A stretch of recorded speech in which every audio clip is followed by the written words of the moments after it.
Hi everyone, my name is Steve Young. I'm General Counsel of IIABCal. We are pleased to present this summary in a series of reports on the impending and very imminent California Health Benefit Exchange, better known soon as Covered California. There is no question that in the world of health insurance and benefits, an absolute sea change is coming. I think it's fair to say this represents the most dramatic and radical change in an insurance delivery mechanism that anyone alive has ever seen in their lifetimes. No one knows exactly how the California Health Benefit Exchange will work yet, but we know that radical change is coming. We hope that this series of comments and the updates that will follow will help you better understand and prepare for what is coming in this brave new world, not only for you, but also your many clients. Fasten your seatbelt. It's going to be a bumpy ride.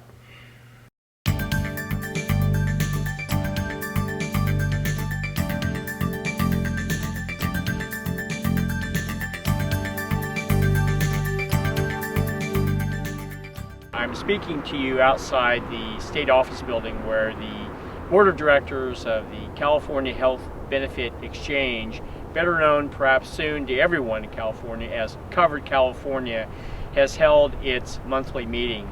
Today's meeting has been interesting because they've been discussing, among other things, the requirements, the background checks or fingerprinting or other screening that will be imposed on assisters.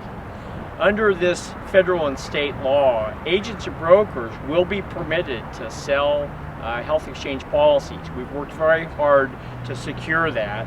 But the federal law also contemplates that these exchanges will use unlicensed assisters, who are defined very broadly to be almost any interest group, to help reach the millions of people in California who do not have insurance currently.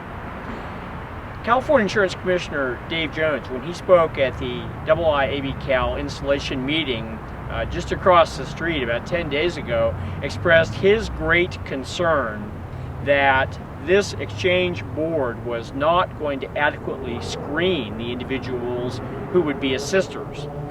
Today, the board was presented for discussion solely a proposal that would in fact impose a background check, would in fact impose fingerprinting for all individuals who want to be assisters.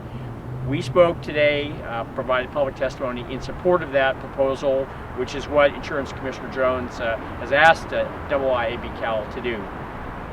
The board will vote at its next meeting in March on that proposal. And you might think, frankly, that this is such a commonsensical provision that no one could possibly oppose it, but in fact, it is a controversial proposal, in part because of who has to pay the bill or pay the expense of doing these background checks. There was testimony today suggesting that there's about a $65 fee to do the fingerprinting and background checks. The staff proposal earlier today would have the exchange pay that cost for any of its own customer service center employees, but would require assister organizations that wanted to use these unlicensed individuals to pay that cost themselves on a $65 per person or per capita basis going forward. In our testimony, we made the point that the mere establishment of these barriers to entry itself will deter many bad actors from trying to get involved and get certified as assisters. And the reason that these background checks are so important is because assisters and others who will be steering people into this exchange will have access not only to personally identifiable information, but very detailed tax information, very detailed personal health information on potential applicants. So it's all the more critical to make sure that we don't have people who have a history of preying on the uninformed or weaker populations in our state. Later this week, the California Health Benefit Exchange will issue a detailed written report of today's meeting. There will be substantial new information put on its website, which is www.coveredca.com. And if you want more information, we encourage you to go either to that site where you can begin to see how the standardized health plans are going to look.